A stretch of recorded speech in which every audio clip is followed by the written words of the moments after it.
Hello, and welcome to our webinar on analytics, machine learning, and AI for transportation.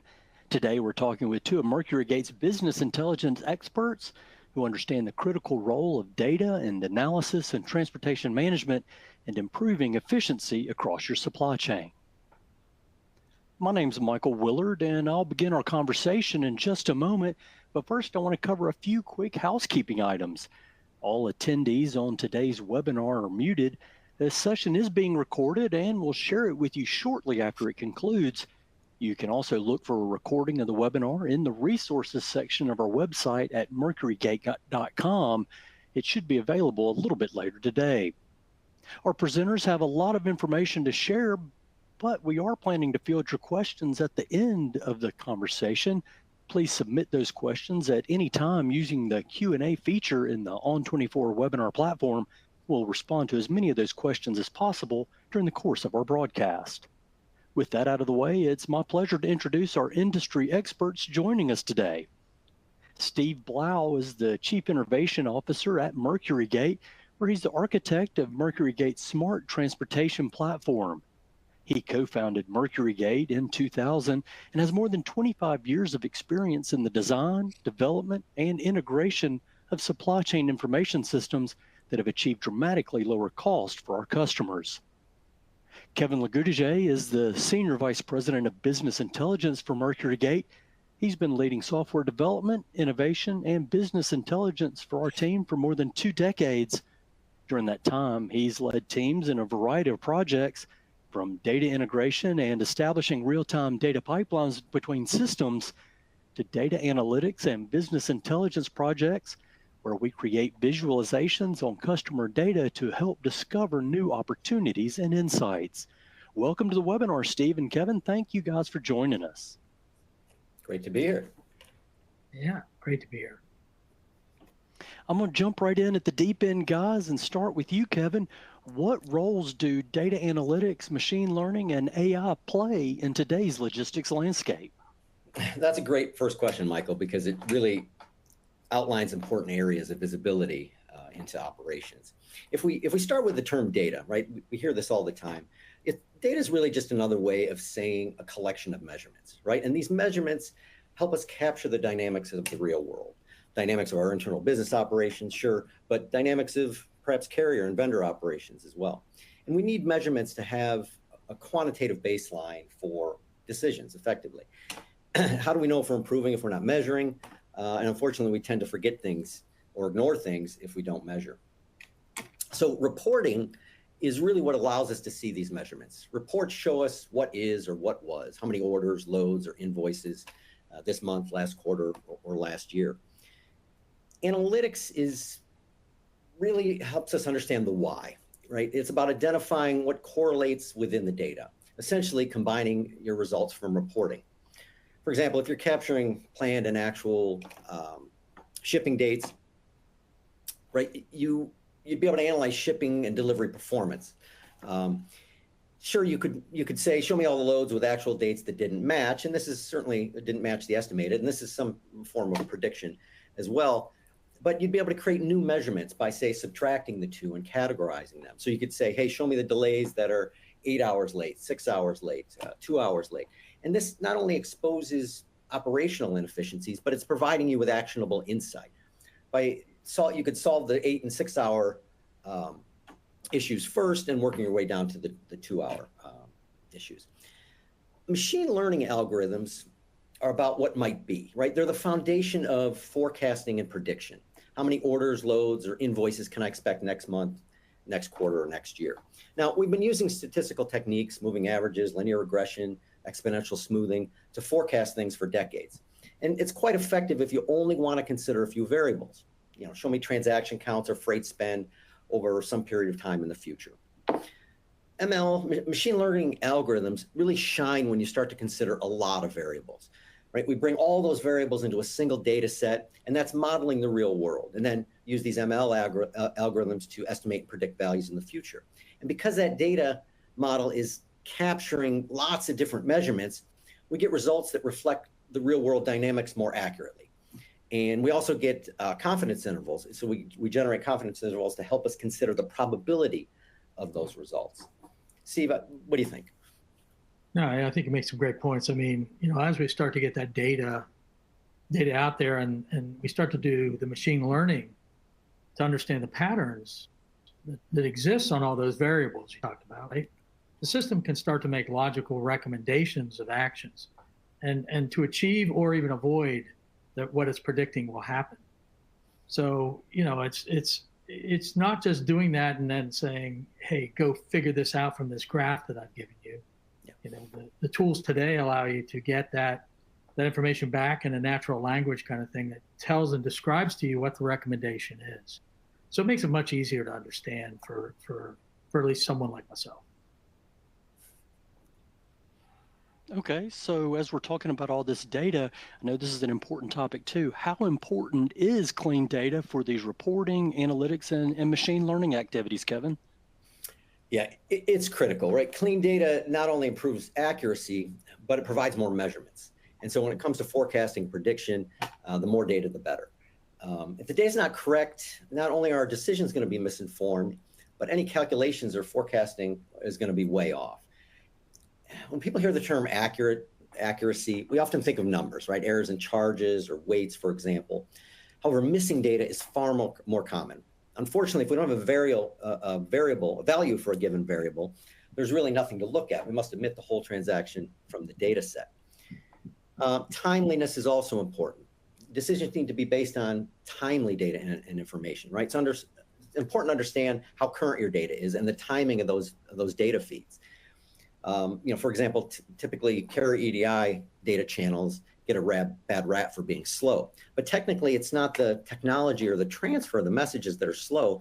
It's the process of getting that delivery event into the system.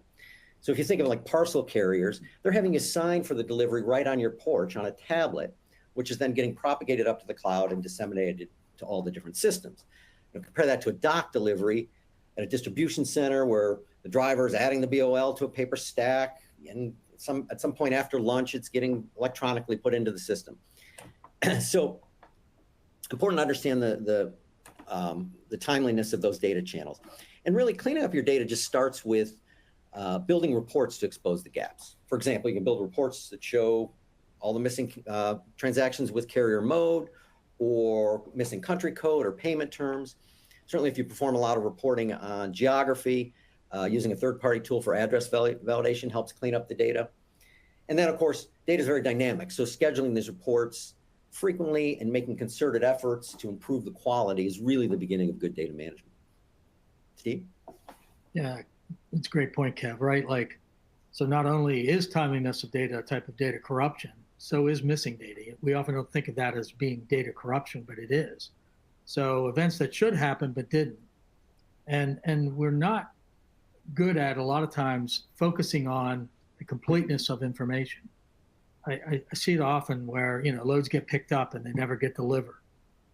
Status messages should have been received but were never sent. These type of things, really, in identifying those type of exceptions sooner than later in the process is critical to getting all those variables we talked about before into the system so that we can look and predict and look for those patterns.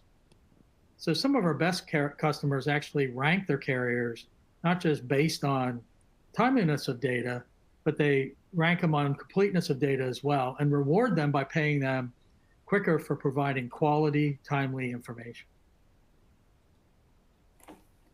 That's great information. So apart from this data cleanliness, what are some other best practices for good data management and stewardship, Kevin? I think one of the most valuable things an organization can do to manage their data is to just formalize the process, right? That's what data stewardship is. It's the formulation of data management practices. It's about defining clear roles, responsibilities, and accountability for the data quality across your organization. We're very familiar with this, just as security policies are in place and SOC 2 compliance and things of that nature. To protect information, businesses should establish formal data governance policies, come up with procedures, and have some standards for managing their data assets. It's easy to get started, honestly. Assemble a small team, define some reports, have the team review the reports for missing values, consistency, accuracy. Lather, rinse, repeat this monthly or weekly, and you're on your way. Steve? Yeah, So, for those of you that work with me, you'll know, like, when I sit down with a customer, one of the first things I do is look at their tracking messages to see which ones didn't match in the system. We're often always amazed at how many are out there.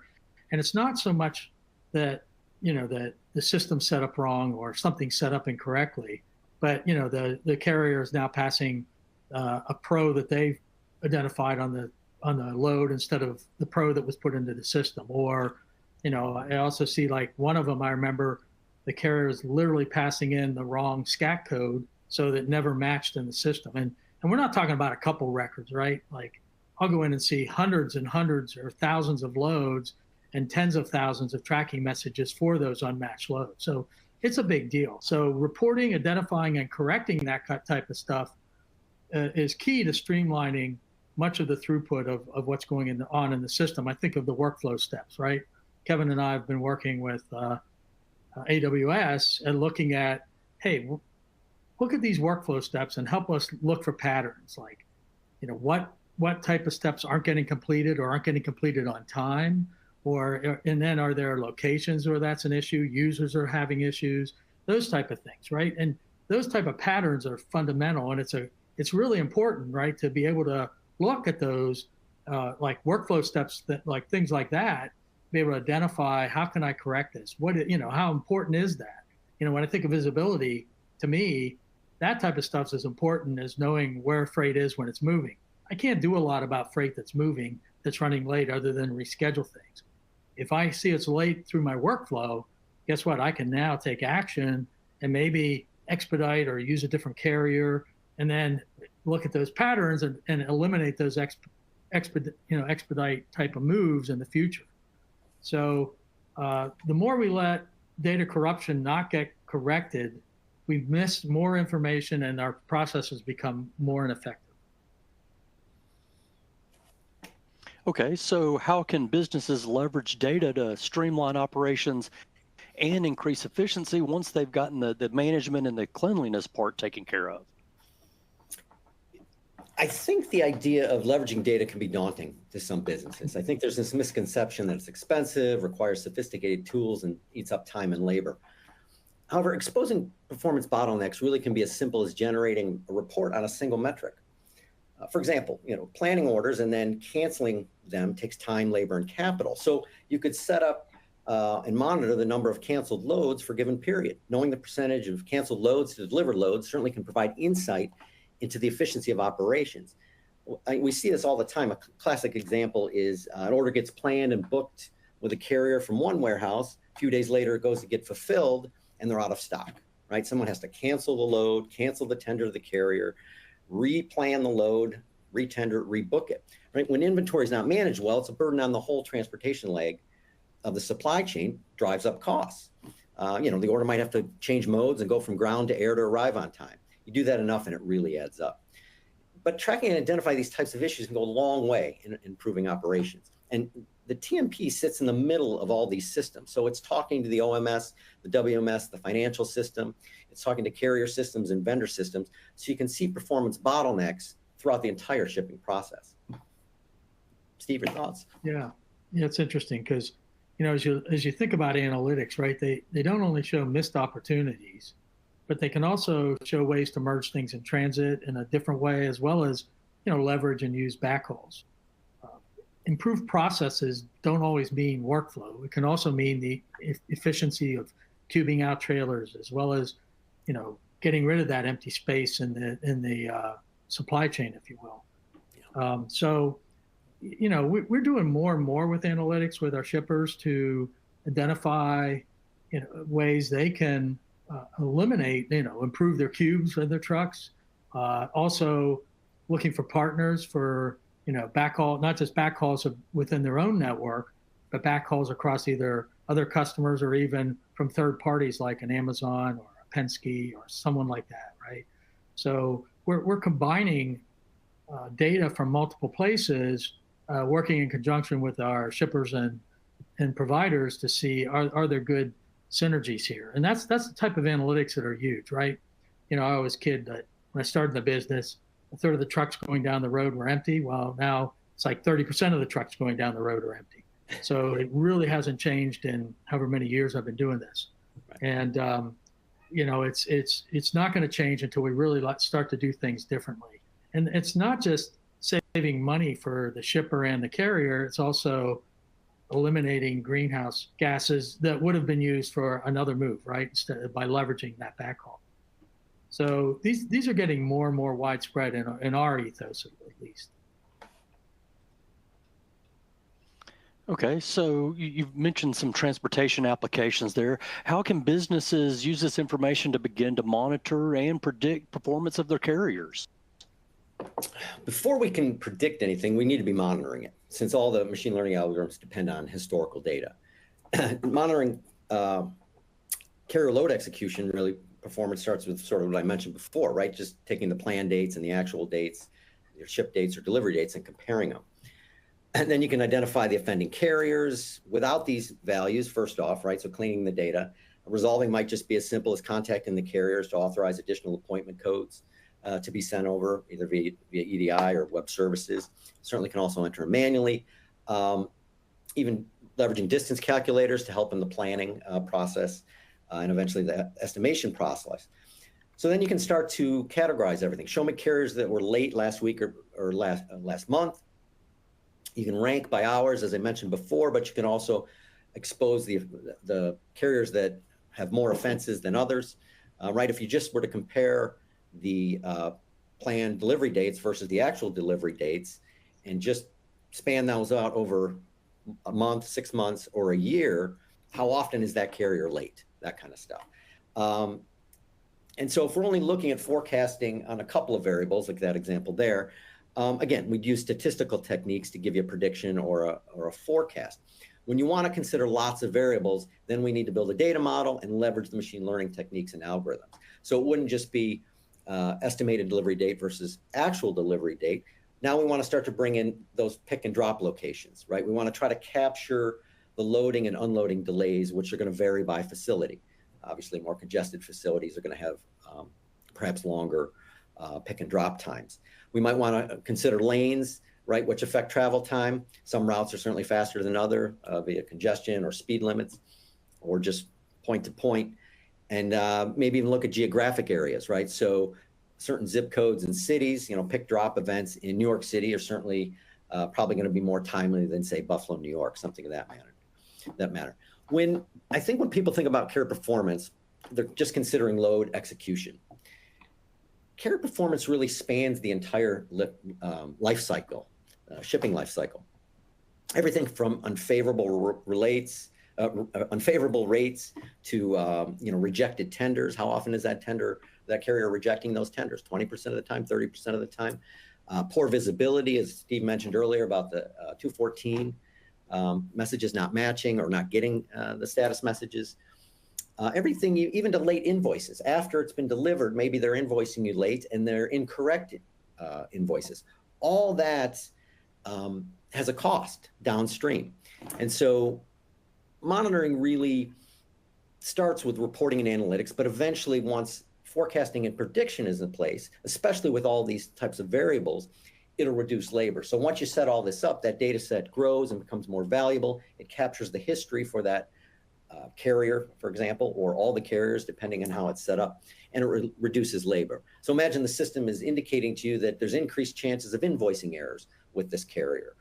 And then invoicing errors have been ticking up recently, so you can investigate, make some calls, and get ahead of it. Or even prior to the pickup, this carrier 20% of the time is rejecting it, or 30% of the time is rejecting it. So maybe you're not tendering to him first, type of thing. And so once you can get that prediction in there, you can start to just monitor those values as opposed to the reporting and analytics values. Steve, I don't know what you think.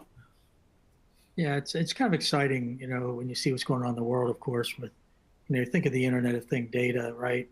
Carriers, and they're using more data that's coming live from their cabs. Think of the temperature-controlled stuff with the temperature monitorings directly feeding in to the internet and updating directly back to the TMS. So all that type of data is feeding a wealth of information that allows analysis now, not just to look at it at a carrier level, but a lane level, and even beyond that, right? So we look at things like, I think of the claims world, where we capture the claims that are filed against these carriers. Well, lots of things lead to claims. And now we start to do the analysis to say, okay, let's not just help you manage the claims, let's help predict on what lane with what items, maybe it's even item quantities, result in claims being filed by certain carriers. So what carriers should I not use on lanes and which ones should I use? So we're gonna actually recommend the right carrier to leverage or use on a move, instead of just hoping or helping you manage the after the fact problems, right? So we can predict these type of issues and recommend down at a lane level, or even more detailed if needed. Yeah, absolutely. Okay, now you guys have been talking a lot about the art of the possible and what we can do with all these good things. Let's go behind the scenes, Kevin. How has software development evolved given these new AI tools and large data sets? Oh yes, we certainly see it in the headlines. There's really been a paradigm shift in the way we build software. With classical software construction, let's call it software 1.0, we build features using programming languages, Java, Python, C#. We're putting explicit instructions into the program given a current condition or input, right? Think of if-then-else logic. And a great example of this is the chess match between Kasparov in 96 and 97 and IBM's Big Blue. And so programmers worked with a team of chess experts to hard code the algorithms for the ideal moves, given the board layout, right? What's the best move according to experts? In addition, they knew they were playing Kasparov, so they added logic based on his playing style. And incidentally, Kasparov won in 96 and Big Blue won in 97. With software 2.0, today's software, we're building features and capabilities using data to train and change the structure of the software. We're generating probabilities for a given set of conditions, right? The if-then-else logic is turning into 10, 20%, 60% conditionals, so to speak. And the 2016 Go match between Lee Sedol and DeepMind's AlphaGo was really a perfect example of software 2.0. Go is like a board game like chess, but far more complex. So chess has, I think it's 20 possible opening moves. Go has like 300, 360. AlphaGo was built from training data. They set up the constructs of the game and the rules of the game and effectively had it play itself. And it was just generating experience data based on what moves worked and what moves didn't. And so they did this over and over, millions of times. I think it was like 50 million training cycles, something like that. And so incidentally, AlphaGo beat Lee Sedol. They played 5 games. AlphaGo won 4 games. And Lee won the 4th game, and the move is move 37.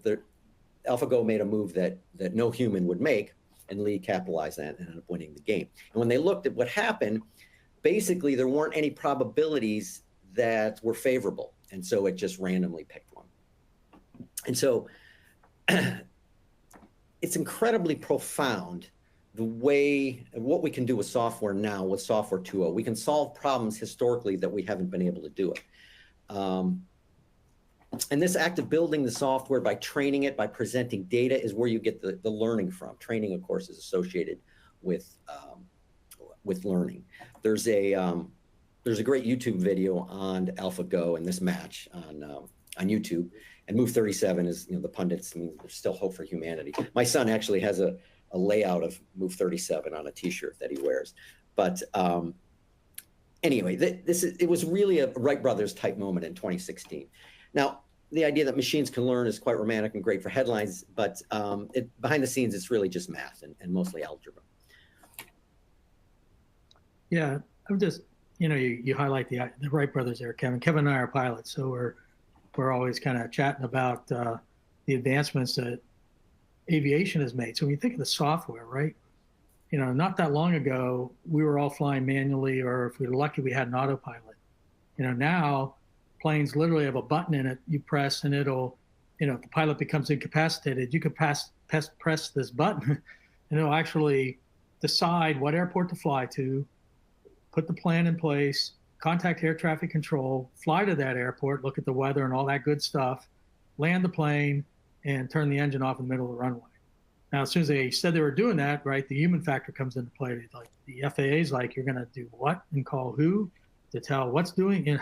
I got to drop what I'm doing now and listen to this airplane flying towards me. But it's interesting, right? Because it's if you kind of equate it to what we're doing in transportation today, right? Automation's sort of the place we're kind of at now. And now we're starting to get into that. Well, how do I predict where to fly and land, right? How do I predict how to get there and do it right? So it's interesting comparisons, and software's come a long way.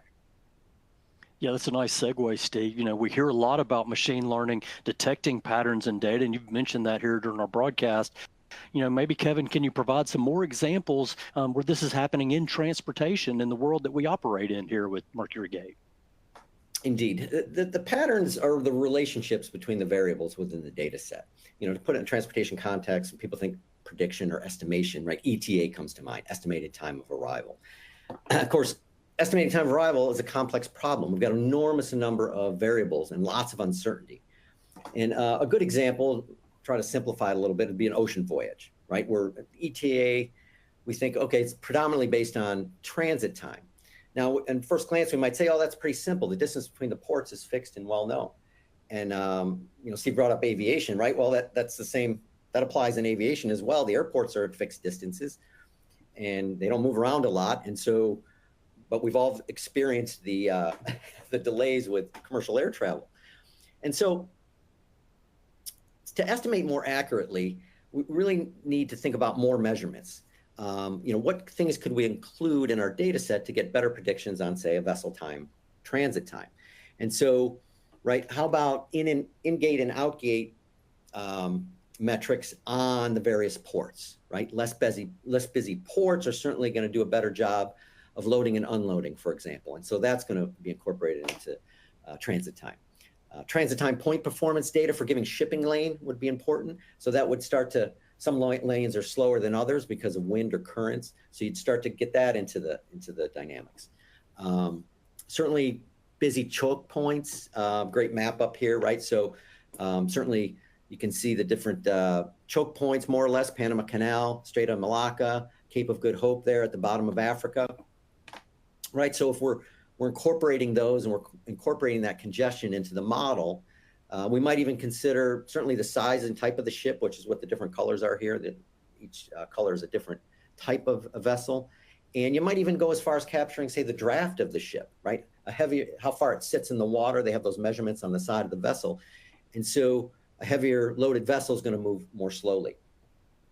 So we'd collect all the historical data for these measurements, clean and curated, of course, and then train a data model to capture the relationships or patterns between all these different variables.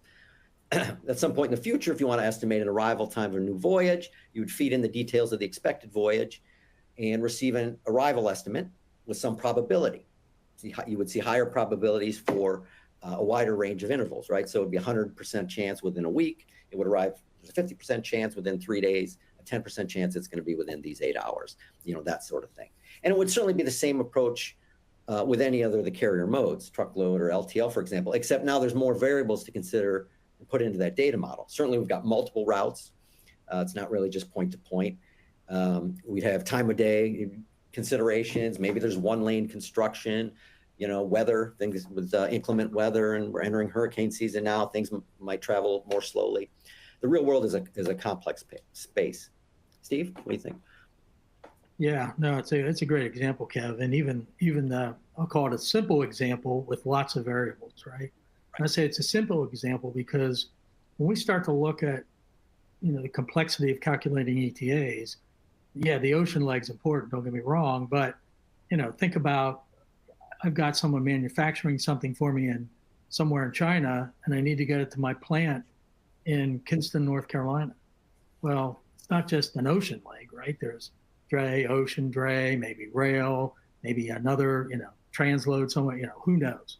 And that complexity is really interesting. So, I like to think of it like when you look at the variables and you look at machine learning to plan that, well, planning those different nodes that it goes through and changes modes, perhaps, right? A multimodal move like that. You really can see and learn a lot and understand even better ETA predictions, because, I got to have someone go pick it up at the port, right? And then that person's got to get it to a rail ramp maybe, or wherever. So, knowing historically how long it takes to do those things can be a wealth of information as you try to predict that stuff. And then Kevin mentioned weather, of course. That throws this big variable in of, think of trying to freeze protect stuff in the winter, keeping things cool in the summer. Some lanes are better than others, maybe, and predicting some of those things is really valuable. And,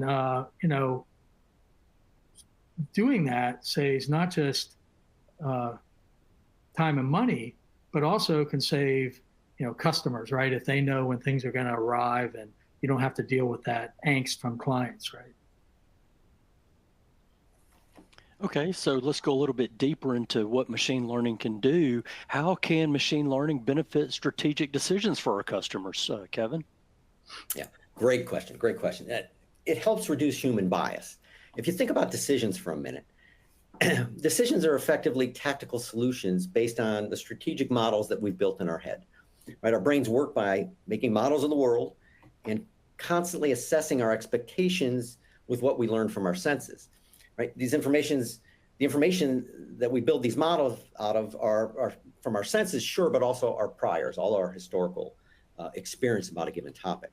And so as humans, we're prone to many biases, and machine learning tools help us quantify our strategies to make better decisions. A great example of this is, some of you may remember, I certainly grew up with the show Let's Make a Deal with host Monty Hall. And so I'm dating myself here, but we're going to run with this. So if you remember, Monty, there was a game that had 3 doors to win a new car. And behind one of the doors was a car, and behind the other 2 doors was goats or something. And Monty would present the contestant with the doors, and he would say, choose a door. And so you would choose door number 1. And Monty would then say, the car is not behind one of the other doors that you did not pick. Say door number 3. And he would ask you if you wanted to change your choice to door number 2 or stay with the door you picked, door number 1. Now, there was endless debate over what the right strategy was here to do. And so the math says, yes, you should always change doors. The important thing to remember here, it's not 2 games with 1 choice, each sort of with a 50-50, would appear to be a 50-50 shot. It's 1 game with 2 choices, and there's a profound difference. So it's illustrated here. With your first choice, you have a 1/3 chance of winning, roughly 33.33%, which means as soon as you make that choice, you have a 2/3 chance, a 66.6% chance of not winning. And just before your second choice, Monty's adding more information to the system. Remember, he knows where the car is. He's effectively giving you another 33.3% chance, but only if you change doors. And so the illustration on the right there shows that the door number 3 goes to 0, and that 2/3 probability now moves to door number 2. Now, we can be biased to think, again, it's a 50-50 chance, it's 2 games, and changing the door does not really matter. And so for any single game, you wouldn't necessarily see the results.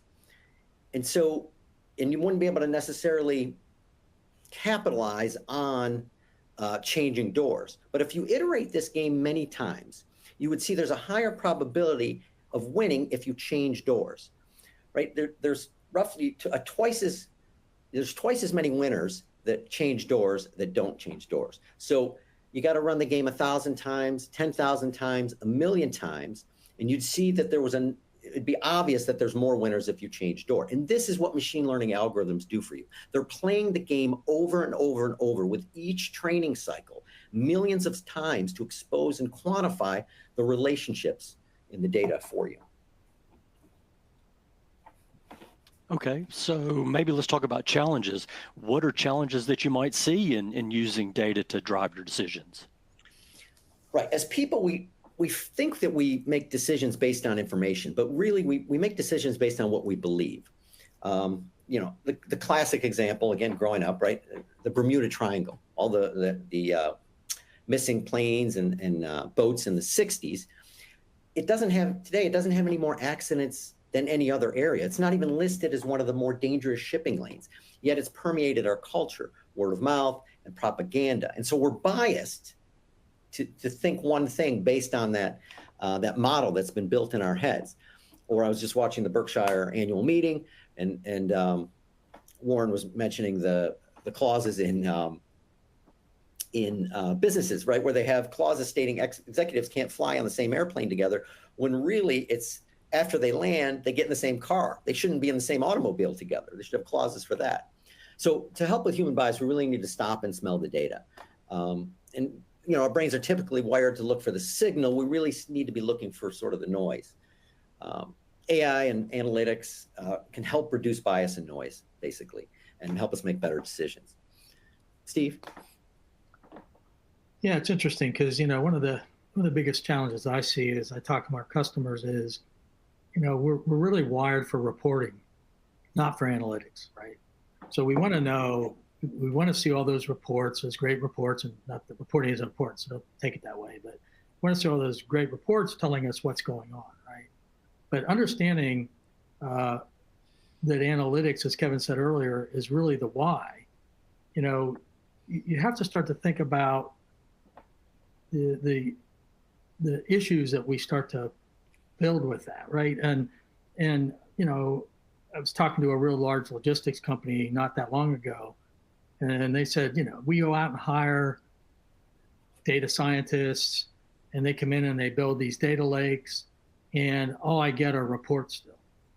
Now, it's an interesting comment, right? So there's a problem of, yeah, we can get all the data there, but now getting it to produce the type of analytics that are meaningful to our folks is a whole different kind of mindset. And so they've ended up with these huge data lakes, no analytics. And one of the things I think we can help you guys do is go from that reporting mindset to more of an analytic mindset. I'll say help you guys, you can help us too, right? So there's a way to get there. And it's working together to try to understand why things are happening the way they're happening, and help to think about what are the patterns we should be looking for, and help the system understand those patterns, right?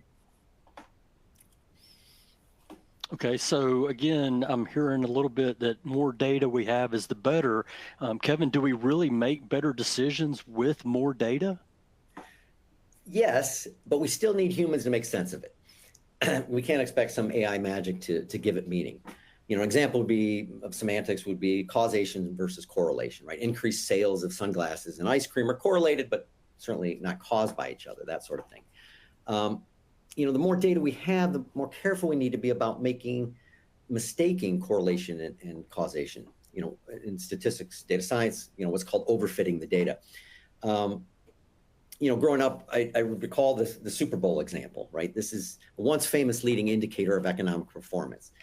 For 31 Super Bowl games, if the National League won, the stock market gained 14% that year. If a team from the American League won, it fell by 10%. And starting in 1967 all the way through 97, this indicator correctly predicted the stock market direction for 28 of the 31 years. Now, no one really took it seriously. It was just a coincidence. However, it's easy to talk ourselves into believing other types of variables. And of course, the more there are, the higher probability of thinking something is correlated. Economists contend with this all the time, right? So we've got the government produces something like 40 or 50,000 economic indicators, and private firms are generating 4 or 5 million additional statistics. And maybe the Super Bowl is not a leading indicator of GDP for the stock market, but look at this, chicken sales in Uganda. Oh, no, it's coincidental. We can drown in too much data. And I saw the Powerball this morning, right? Another great example. Monumental odds of anybody winning, right? 1 in 195 million, something like that. Yet someone's winning every few weeks. It's crazy. It's because millions and millions of tickets are bought. And so one of those are going to hit. Steve, what do you think? Yeah, it's interesting to start thinking about data, right? MercuryGate we always advertise 5 petabytes of data when we look at all of our customers' data, right? And it's an incredible amount of data. But as I talk to customers, everybody wants more, right? And it's not that the MercuryGate data isn't important, but they want to understand, first of all, the data they have. So think of data kind of hierarchical or tiered, however you want to think of that. But start with a customer set of data. Then there's the MercuryGate set of data, and then there's industry data. So what starts to get really interesting when you're doing analytics is how do we start to get that data and get those comparisons from what I do to what MercuryGate, other customers of MercuryGate do, and then what's going on in the industry? How does what I do compare to what's going on in the industry? Again, sitting at a customer and they're saying, "Hey, I want to know, are my LTL rates good?" And it's not quite that simple, right? It might be good on one lane and terrible on another. Might be good with one carrier, terrible with another. So, understanding that type of a relationship and seeing, hey, here's my rates, here's where the MercuryGate is kind of a customer base rates kind of are, and then here's where the industry rates are on this lane, on this move, and this type of freight. There's, again, a lot of variables, so you have to take all this into account. But, people can start to make good recommendations on, hey, what do you do? When do you do procurement events, or should I do procurement events again? I think of the ocean world. If I locked my ocean rates in during the height of the pandemic, I'm paying now, I'd be paying 10x what people are paying today in the market, right? So it's really important to understand how the market changes, being able to look at that in a recurring kind of basis, right? But being able to look at it across different horizons of data.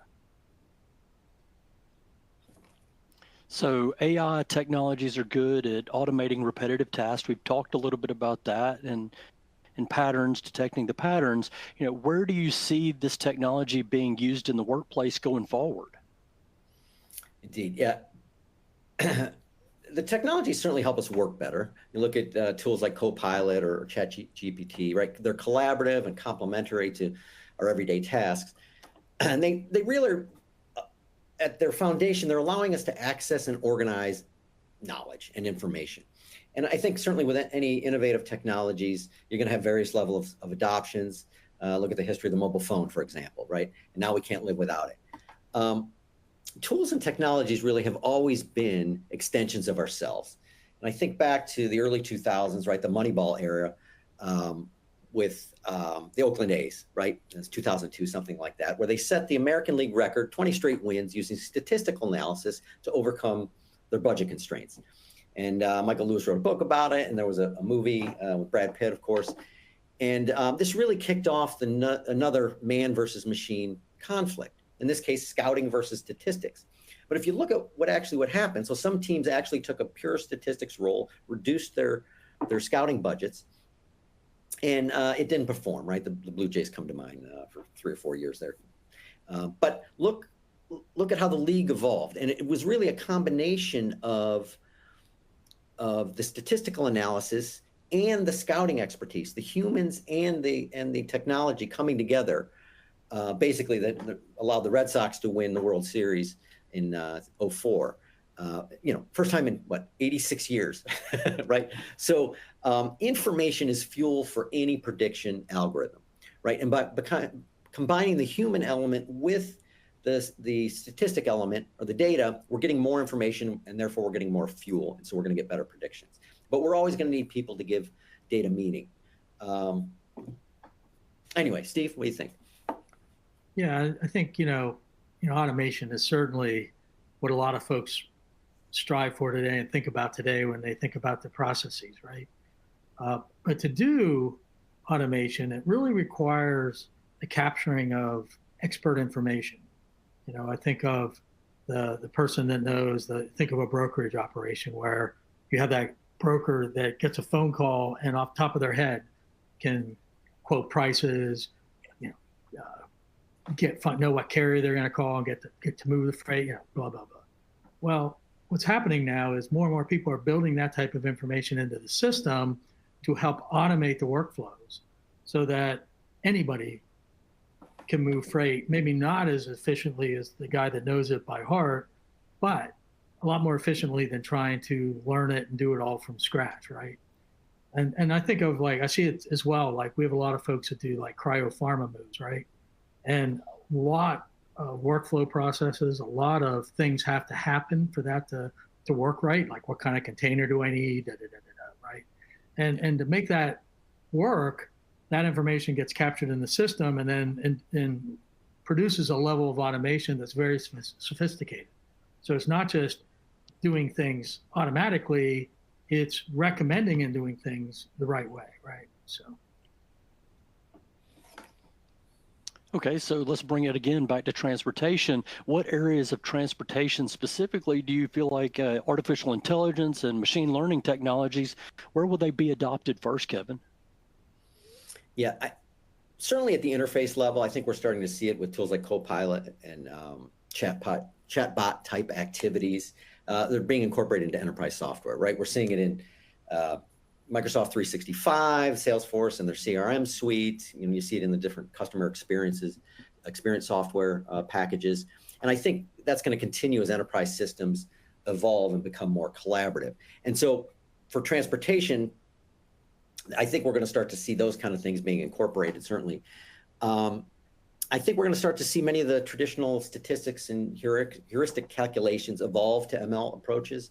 Demand forecasting for carrier capacity for a given lane and a given time frame, as an example.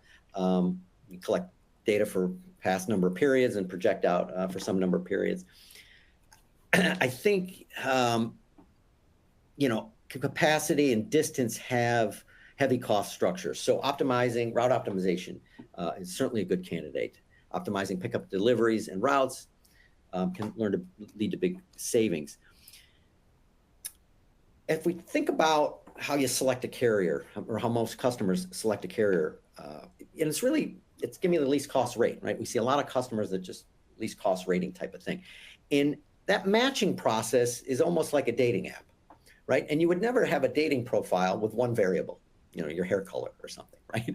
So you want to bring in as many data elements as you can to make a better match, right? And so the idea is, and Steve talked a little bit about it with insurance, but you would have profiles for maybe rating and profiles for insurance, and which is reflecting the number of damaged goods or accidents over a certain period. You'd have profiles for visibility.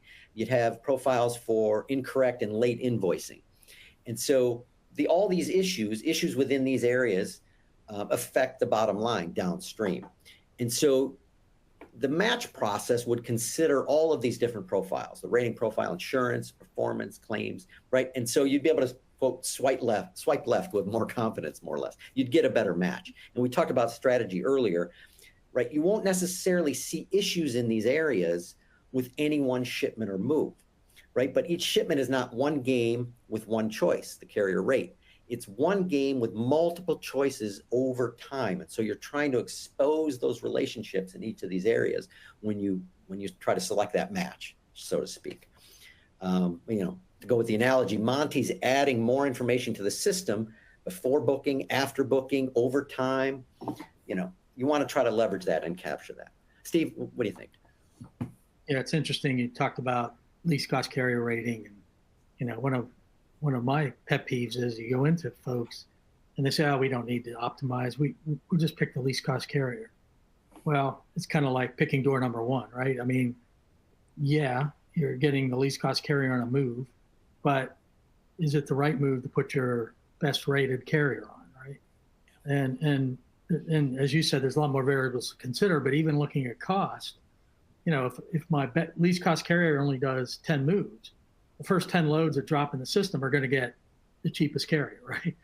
Now, that gets corrected a little bit with routing guides, right? So there's some balancing that goes on. But again, it's very happenstance, right? It's this carrier, and then you go to some others, and you come back to that carrier for another move.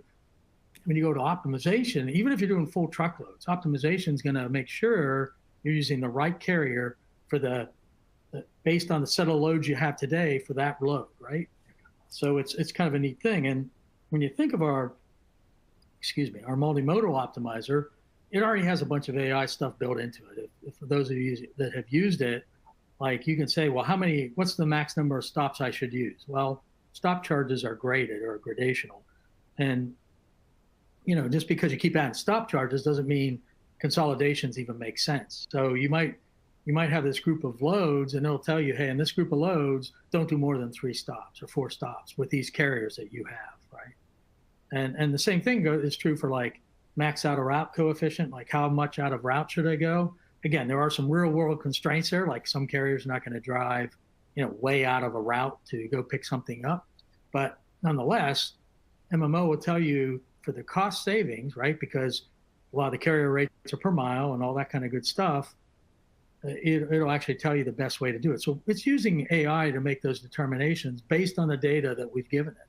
Now, next step in optimization that we're looking at for AI stuff is great. We do that within a given optimization run, if you will. Now, let's think about those runs feed back to the TMP or TMS, and those loads get created and executed. Well, now I want to start looking at my plan from MMO to my executed loads, and what's causing things not to be done the way I planned them, right? So now I start to look across lots of optimization runs and lots of execution loads. I can start to predict and recommend things back into the optimizer. It's one of the things we're looking at today. How can we get that data back into the optimizer to tune the optimizer without someone trying to do it manually, right? So look, we're doing a lot of things, and we talked about optimization, we talked about claims, but we're also looking at things like predicting pricing based on benchmarking, right? What should I be paying? What if I went to the spot market? Make recommendations that way. Of course, we talked about ETA predictions as well, and not just for a given load, but multimodal or multiple loads in a route kind of thing, right? Fraud prevention comes to mind. Like, hey, is this person that's booking freight with me? Do they have a valid email or a domain with the domain that my customer domain is? Is that really recognized, right? Doing some of the same things that some of the folks like Highway do and the others on the carrier side. We're starting to look at trying to do some of those predictions on the customer side as well. Not necessarily stopping it, but at least signaling, hey, you might want to look into this more. And then think of appointments too, looking at appointments, the reliability of an appointment at a given location, and making sure that, that when you book an appointment, you have the confidence that that appointment can be executed. Okay, and we're winding down to kind of the end of our time. And let me get to an important thing that I know is on a lot of folks' minds. What can transportation companies do to start leveraging some of these new technologies, Kevin? Sure. Start to understand your data. What things are you measuring? What do you have? What don't you have? And then start to understand certainly how clean the data is. What percentage of the transactions are valid, have valid, accurate, and consistent values. And knowing how much data is available is also important. Typically transactions are archived at intervals based on volume. So parcel, some customers have parcel loads that they keep around for 6 months, but LTL and TL loads are 18 months. And so it's important to understand how much data is available to run the analytics on. And of course, once you start to understand your data, it's naturally going to lead to more ideas about new measurements, new reports, and you're going to maybe start asking why with analytics and eventually prediction possibilities. Certainly give us a call to talk about ideas. This stuff is exciting stuff. I love talking about it. Steve, any thoughts on that? No, same thing. I mean, I mentioned earlier, we're all pretty much wired for reporting. It's great to get together and really talk about how we can get analytics in the process, and even more importantly, taking that to the next level with machine learning. Or I don't know if it's more important or not, but you get my point, right? It's a great step, and we're here to help, and always anxious to talk to folks and go down those paths. A lot of great information from you guys. Thanks so much, Steve and Kevin, for sharing that stuff. And we do have just a couple minutes left, and I know that we've got several questions coming in. I've kind of been filtering through them, and and one really just kind of jumps out at me, guys. And I know it's something a lot of people can relate to. It says we are so busy, we just don't know how to get started. I know you kind of broke that down for us a little bit, Kevin, but for folks that just have so much going on in our world, which we all do in supply chain management, is there a way that you can recommend a path to get started, or better yet, maybe some examples or POC type stuff? Sure. Steve, what are your thoughts on this? I think you mentioned a lot of it above, right? Let's get and talk. But Right. we do have examples of analytics and things that, we've done with other customers. I say you might be one of the customers that we've done it with, right? But nonetheless, there's a lot of things out there, and we can get you some good examples of stuff to start you thinking of ways to look at this in a different light, right? Look at not just what's going on in my world, which is important, don't get me wrong, but why is that happening? Why do I have a process step that's taking too long? Or, why is my CO2 higher than it should be on certain lanes, right? Those type of things. We have those type of reports today that can help you look at the analytics and help you understand why they are that way. And we'd love to share that with you, because those things really are great. When you say the person who ever asked us said examples, right? There are ways to start to think about things differently, right? And it's so important to do that. And you guys are all such great freight experts, right? It's great to get your feedback on the same things, and we can only make it better. Yeah, and that's a great point, because I think certainly, right, as we talk to customers and we're sort of understand what's going on and what their needs are, right? What other customers are doing are coming to mind, right? So we're like, oh, they're doing this type of stuff for analytics or whatnot. So I think our experience certainly can help, get that ball rolling based once we hear, what you're trying to achieve. But great point, yeah. Okay. And I know there are more questions out there, but we have almost reached the conclusion of the hour. So we're going to go ahead and wrap it up. For those folks that submitted questions, don't worry, we'll respond back to you, have one of our team members reach out, or you can reach out directly to us to ask further questions. So as we conclude today's webinar, again, I want to thank Kevin and Steve for sharing so much of this great information, really good information. Thank you, gentlemen. Thank you. All right. Anytime, and thank you guys for attending. It's an exciting time for us. Indeed. To learn more about MercuryGate Smart Transportation Solutions, please visit MercuryGate.com. That's where you can find out about our global trade management platform, as well as our TMS, claims management, final mile, visibility solutions, as well as analytics and some of those topics we've been discussing today. Everything you need to solve your modern supply chain challenges. You can also access regular transportation industry updates in our Knowledge Center. Just look for Logistics Landscape in the Industry Trends section of our resources page. You'll get updated economic indicators, news insights from our experts like Kevin and Steve, as well as details from our partners and some of their guidance. And we give you updates on the transportation industry at large. Also in the Knowledge Center, you'll find the MercuryGate blog. It's updated weekly every Tuesday with topics focused on helping you achieve smart transportation across your supply chain. With that, on behalf of our business intelligence experts, Steve Blough and Kevin LoGuidice, and on behalf of everyone at MercuryGate International, thank you for joining us for this look at the logistics landscape.